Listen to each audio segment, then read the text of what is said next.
Welcome to my course on microbial biotechnology. In this module 1, we are going to study about the introduction and principles of microbial biotechnology. So, the module is divided into various lectures, and this particular lecture is divided into 4 different sections. In the first section, we will be studying about the introduction to microbial biotechnology. In the second section, we will be studying about the principles of microbial biotechnology, and then in third, we will be studying about the contributions of microbial biotechnology, and in the last section, we will be studying about some of the emerging concepts and issues in microbial biotechnology. So, let us start with the introduction to microbial biotechnology. So, microbial biotechnology is a multidisciplinary science, and various people define it in various ways. For our purpose, we will be defining these as a multidisciplinary field that integrates principles from microbiology, molecular biology, genetics, biochemistry, and engineering to exploit the metabolic and genetic capabilities of microorganisms for various applications. Lately, the applications of artificial intelligence and synthetic biology have brought new vigor to the discipline. This also we will discuss towards the end of this lecture. As you can see in this particular figure, microbiology is a multidisciplinary subject, and it is getting contribution of knowledge from various domains on the one side, which includes some of the basic science subjects and some engineering subjects, and together they are used for developing technologies for application in various fields like industry, agriculture, medicine and environment. So, briefly we can tell that microbial biotechnology is an applied field that focuses on utilizing microbes for industrial, medical, agricultural and environmental processes, making it essential for advancements in biotechnology and related disciplines. Now, let us examine the scope and objectives of the two different subjects, microbiology and microbial biotechnology. Firstly, if we start with the objectives, you can see that the objective of both the subjects are different. Microbiology, being a basic fundamental science, tries to expand the understanding of the basics of microbes, their behavior and impact, while microbial biotechnology, which is more of an applied discipline, try to leverage this understanding of microbiology to create new technologies or improve existing processes and solve real world problems. Now, when it comes to the scope and focus, microbiology is primarily concerned with the study of microorganisms, including their physiology, classification, ecology and pathology. It aims to understand the fundamental biological processes and interactions of different microbes. While microbial biotechnology applies the core principles of microbiology, then other subjects like genetic engineering, as we have discussed in the earlier diagram, to develop technologies and processes that harness microbes for practical applications such as producing bioproducts in agricultural, medical, industrial and technological contexts. Now, the approach for these two subjects are also a little bit different. Microbiology uses observational and experimental methods to study microorganisms, while microbial biotechnology employs genetic manipulation, metabolic engineering and process optimization to develop and implement microbial technologies. Although this course is focused on microbial biotechnology, we will be discussing a lot about the fundamental aspects of microbiology and some related disciplines, so that we can understand how that knowledge is harnessed for its application in microbial biotechnology. So, once again, let us try to understand microbial biotechnology in a broader way. It is a multidisciplinary field, as we have already told you. It is also a very dynamic field. So, it has evolved over the time. Microbial biotechnology is not a new discipline if we look into the historical development. Prior to the advent of gene manipulation techniques, microbial biotechnology was largely shaped by traditional practices which were centered on fermentation and early bioremediation. And we can see here how these two processes over time has evolved.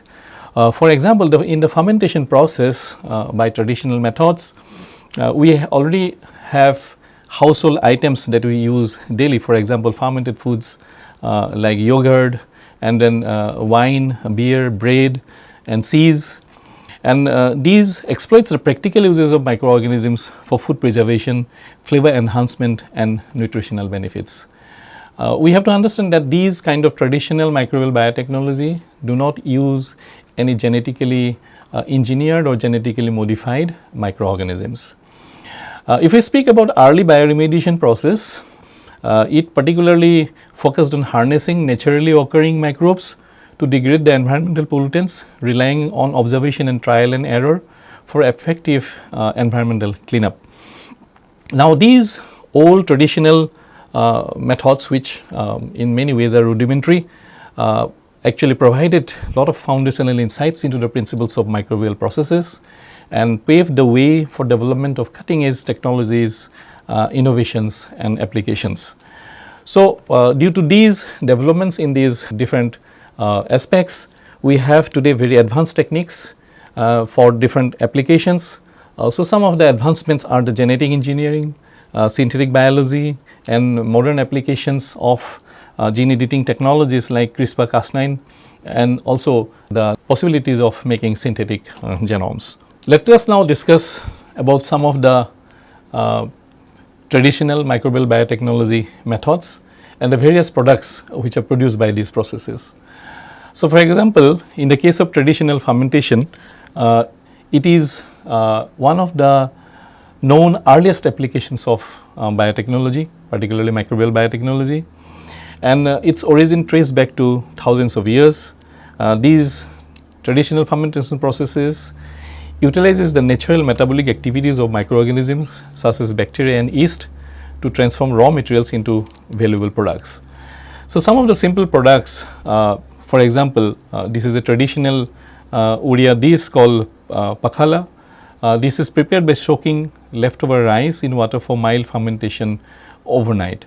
So, this is also a way of utilizing leftover food so that there is less food wastage, and these similar kind of fermented food rice is also found in West Bengal, where it is called as panta bhat, and also in Assam called poita bhat, and other states like Bihar and Jharkhand where it is called basia bhat, and also in South India, Tamil Nadu, where it is known as kanji.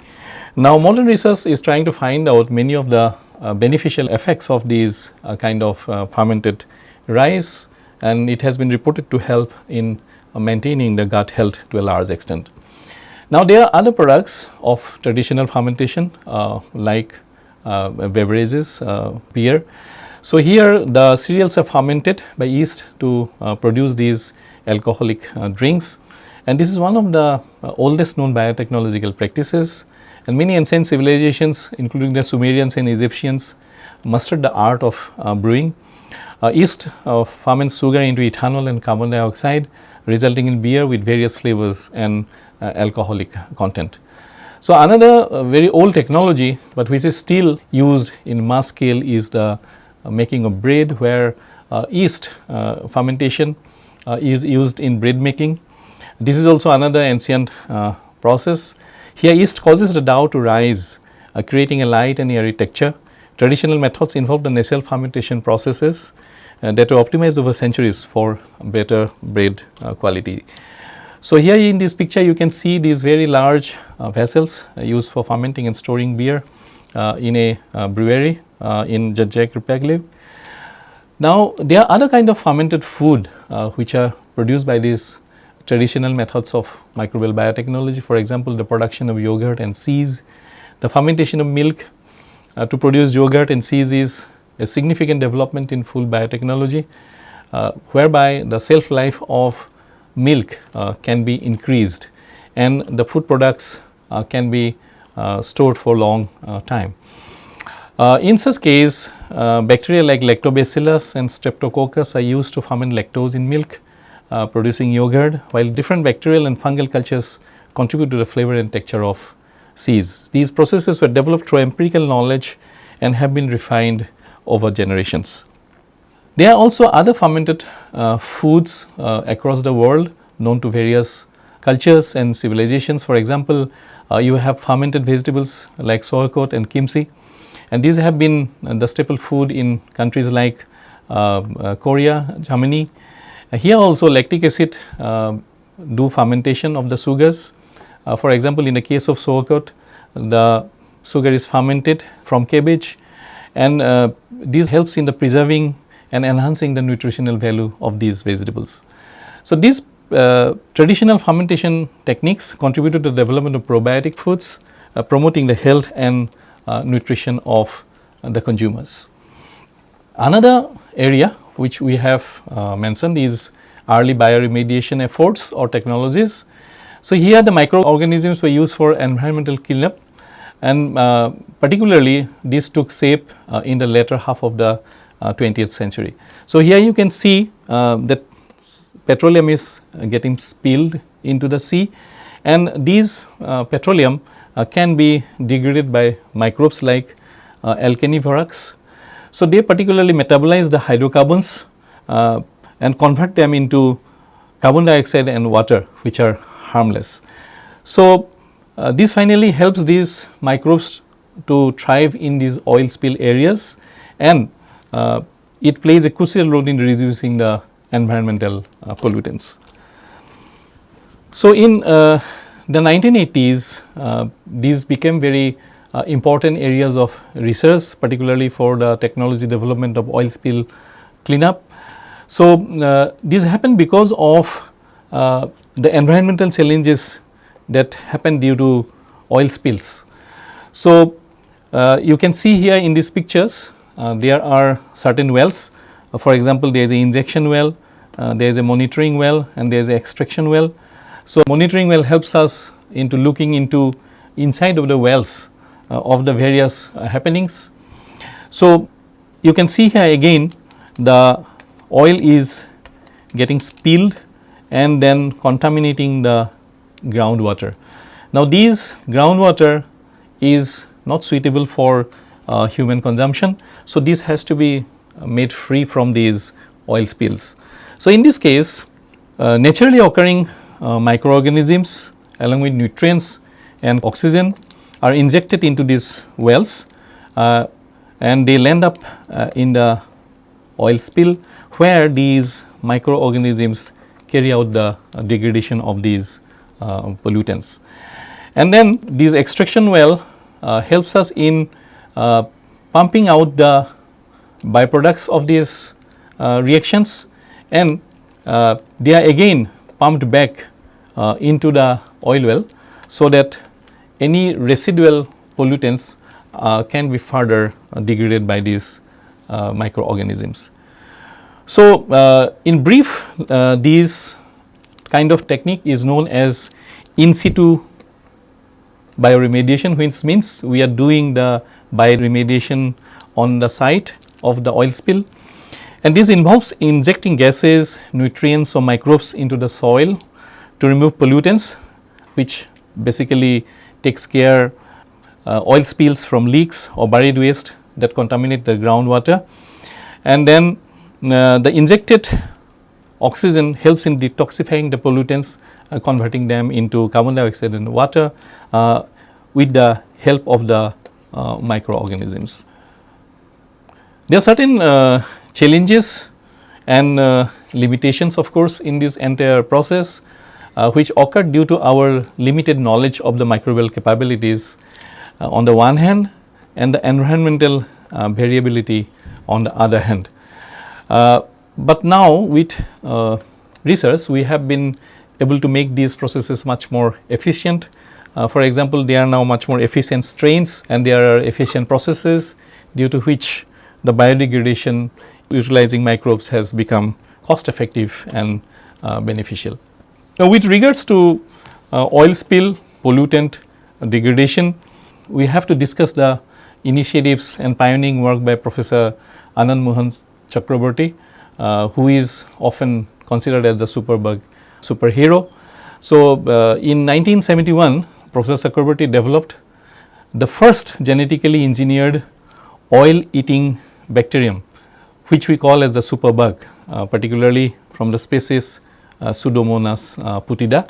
So, these particular genetically engineered Pseudomonas was capable of degrading 2/3 of hydrocarbons found in typical oil spills more efficiently, paving the way for modern bioremediation technologies. So, for his pioneering work, Professor Chakraborty is considered as one of the most brilliant microbiologists, and he was the first to secure the US patent on a living organism back in 1981. His groundbreaking achievement paved the way for the legal ownership of genetically engineered organisms, sparking a wave of biotech innovation and commercialization. We will be speaking about the IPI issues in one lecture in probably module number 12, where I will be discussing about Professor Chakraborty's work in more detail. Another advancements in the area of microbial biotechnology is that of antibiotics. In fact, the modern era of microbial biotechnology is said to have begun with the discovery of antibiotics by Sir Alexander Fleming. So, in 1928, Alexander Fleming discovered penicillin. This was the first antibiotic produced by any mold, particularly in this case Penicillium notatum, and these breakthrough revolutionized medicine by providing an effective treatment for bacterial infections. Now, let us look into some other important discoveries, inventions which played a role in shaping modern microbial biotechnology. So, as mentioned, the work by Alexander Fleming in 1928 is considered a pioneering event in the history of microbial biotechnology, followed by another similar discovery of streptomycin by Waxman. Then we already discussed about the superbug developed by Professor Chakraborty in the 1970s. Around the same time, the discovery of restriction enzymes happened, and which helped us in cutting out desirable genes from organisms. And then other developments like the vectors and ligases helped us in doing recombinant DNA work. So, by around 1972, the development of recombinant DNA technology by Polberg and colleague is another important milestone in this historical journey. And the creation of genetically modified bacteria by Herbert Boyer and Stanley Cohen in 1973 is no less than a science fiction and an important event in this journey.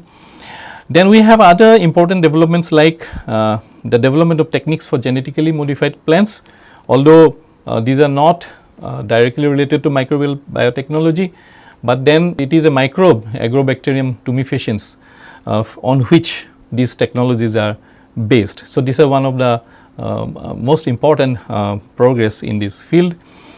Then one of the most cutting edge technology which has so many different kind of applications is that of polymerase chain reaction developed by Carey Mullis in 1983, and then this has now today evolved to many different forms including RT-PCR, which is used extensively in the detection of infectious diseases like COVID. And then we have the advancements in the use of beneficial microbes for probiotics and fermentation, along with the advent of metabogenomic analysis in the 1990s, and the advances in the high throughput sequencing technologies and development of microbial fuel cells for sustainable energy production happened something around 2000. And then the creation of synthetic bacterial genomes by J. Krieg Venter Institute in 2010, almost it was something like playing God, trying to create life forms, of course not totally from scratch.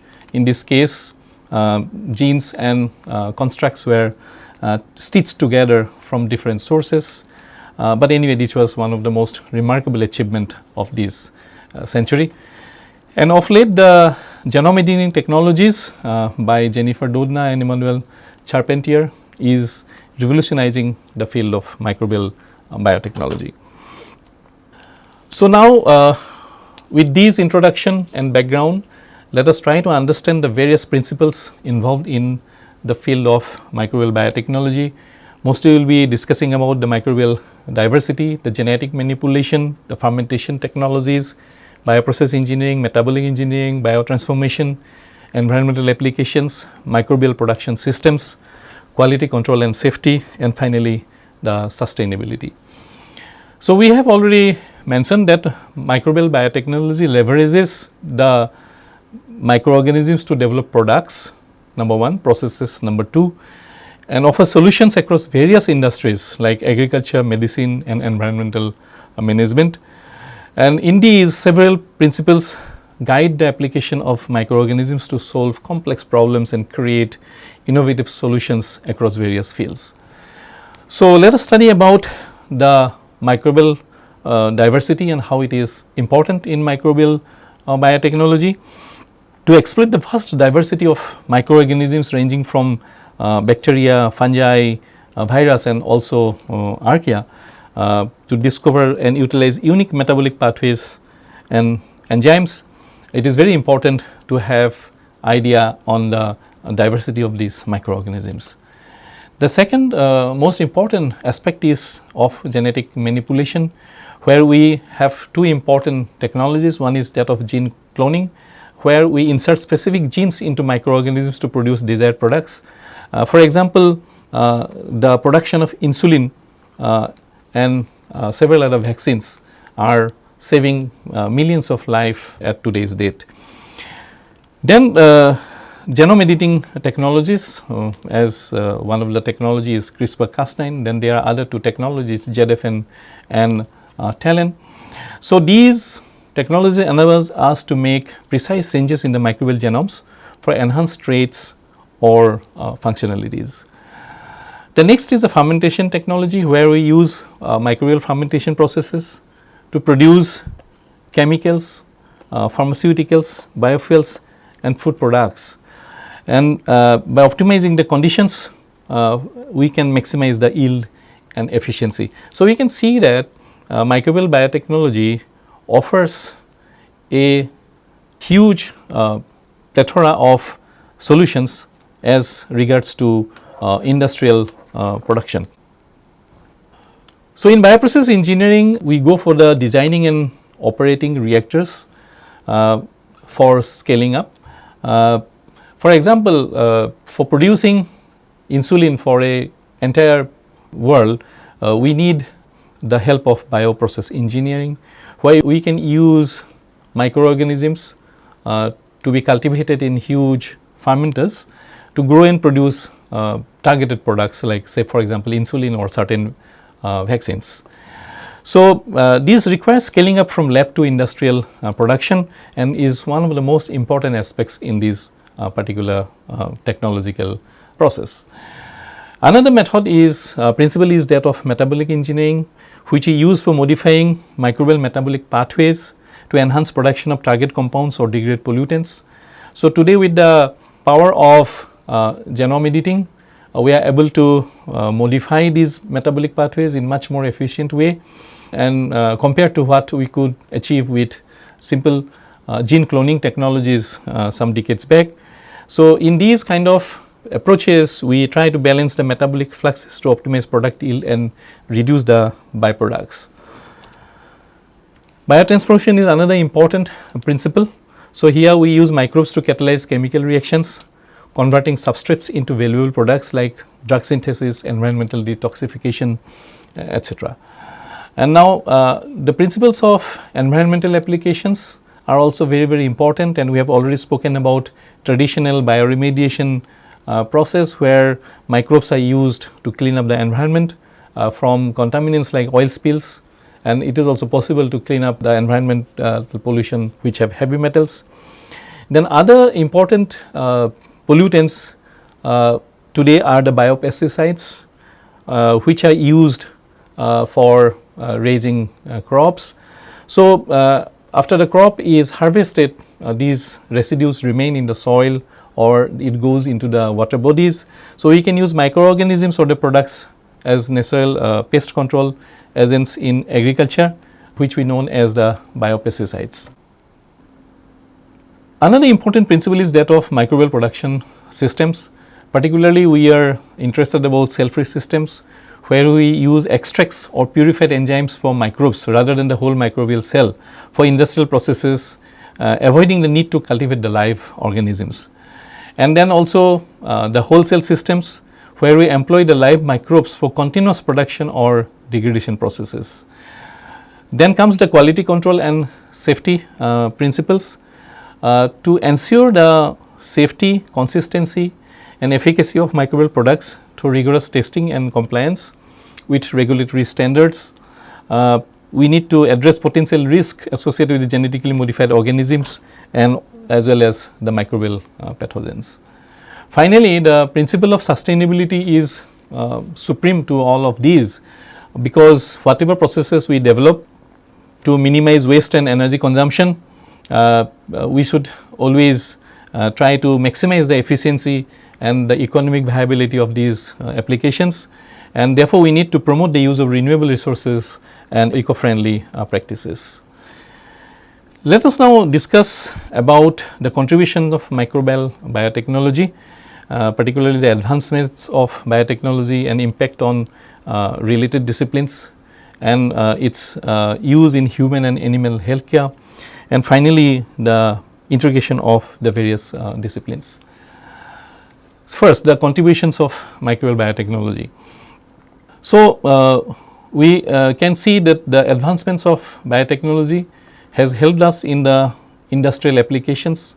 Particularly, it has revolutionized the production process through engineered microbes, such as those that produce enzymes, then biofuels, and also today bioplastic production is becoming a very important area. Then next is the pharmaceuticals. Here the production of antibiotics, vaccines, therapeutic proteins and is facilitated, along with the improvement of drug efficacy and finally the affordability by cutting down the costs. Then other things are like the biotechnology innovations, particularly the advancements in gene editing, then synthetic biology and several other biotechnological fields are driving the advancements in the microbial biotechnology. So, the impact of microbial biotechnology spans across industrial processes, environmental sustainability and healthcare, offering innovative solutions to global challenges and improving the quality of life for human and animal alike. In the case of environmental science, we have enhanced environmental management through the bioremediation and waste treatment. In agriculture, it supports sustainable practices like providing inputs such as biofertilizers, biopesticides and microbial inoculants. In the case of food industry, it contributes by improving the food quality and food safety through fermentation and preservation technologies, and its impact on human health include the advances in microbial biotechnology, contribute to the development of novel vaccines, probiotics and therapeutic agents.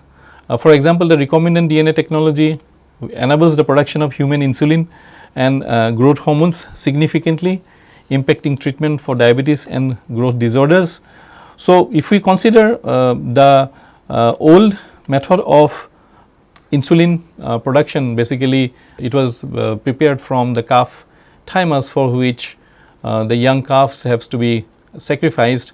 So, for producing a few grams of insulin, thousands of calf has to be sacrificed. Now, along with it, if we calculate the cost of land required to raise those calves, their parents, so the cost is high and the viability actually reduces. So, thanks to advancements in recombinant DNA technology, which now enables us producing human insulin in large amounts in a small factory. Now, when it comes to animal health, the impact is somewhat similar. The animals also benefited by the development of vaccines, probiotics and antibiotics, which improve their health as well as their productivity. And the microbial technology helps in creating vaccines that protect livestock from diseases and enhances the nutritional quality of the animal feed. Now, let us discuss about the integration of disciplines vis-a-vis microbial biotechnology. So, we can see that microbial biotechnology is impacted by fundamental research, and it is always dictated by practical applications. So, the interaction of these two through the integration of various disciplines finally leads to the advancements in biotechnology and other related fields. So, if you take a few examples like that of genetics and molecular biology, so here you utilize the gene editing and recombinant DNA technologies to modify organisms for various applications, some of which we have already discussed, including designing metabolic pathways. And then if we look into other disciplines like biochemistry and chemical engineering, which involves the biochemical manipulation of microbes and optimization of the production processes. So, these helps us in cutting down the cost of products and also make the production in large volumes, which is scaling up of the products, along with ensuring that the products are safe and they comply to the regulatory guidelines of various authorities. So, in brief, microbial biotechnology bridges fundamental research with practical applications and contribute to advancements in biotechnology and the related field. Now, with this background, we will be discussing some of the emerging hot topics, and some of these are already making impact in the field of microbial biotechnology. So, we have discussed a lot about gene editing, which is revolutionizing biotechnology. We will also in future artificial intelligence is going to play a big role, similarly synthetic biology, and one of the most important problems of our time is that of climate change. So, microbial biotechnology is also going to help us mitigate some of the climate change challenges.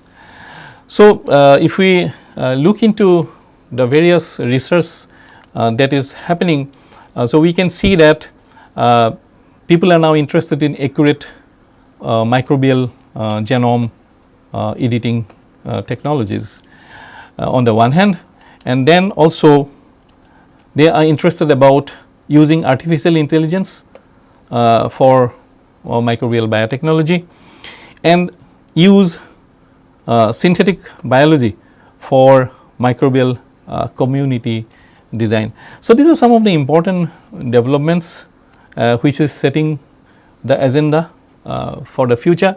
So, we can see that microbial biotechnology is advancing rapidly, which is driven by the innovations in genome editing, artificial intelligence and synthetic biology, and climate change is demanding eco-friendly solutions to emerging challenges.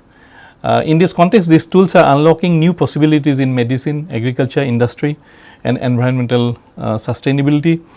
So, we will discuss briefly how these innovations and climate considerations are shaping the future of the discipline. For example, in the case of genome editing, which we have already discussed to some extent in the earlier slides, one of the advantage of these genome editing technologies, the CRISPR-Cas9 system, is the precision and customization.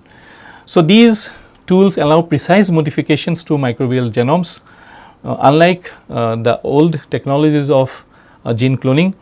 So, these has enhanced the ability to address climate change related issues. For instance, we can use the engineered microbes to design carbon capture or degrade the pollutants in the environment much more efficiently.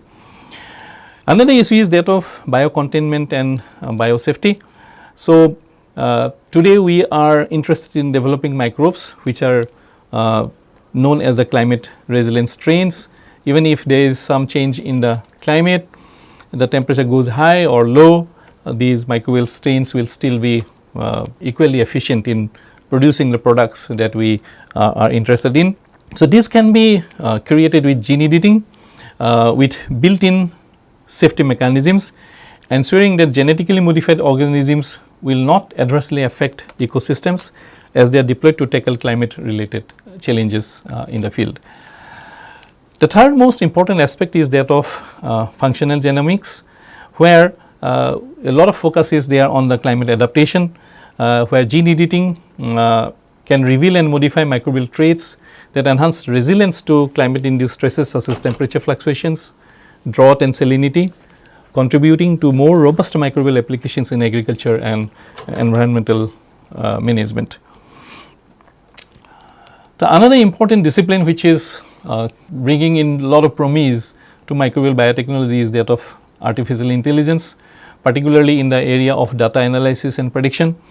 When it comes to climate modeling, it is a very complex subject, and artificial intelligence can analyze vast data sets from climate studies and the microbial interactions to predict how microbes will respond to climate change, enabling the development of more effective strategies for using microbes in climate mitigation and adaptation. In this regard, one important aspect is that of the melting permafrost, where due to climate change, where it is thought that as these permafrost melts, a lot of microbes, unknown microbes, which was trapped in the past, will actually get released into the environment. So, from that aspect, artificial intelligence will help us in dealing with these unknown microbes, some of which may be actually harmful and some of them may be beneficial.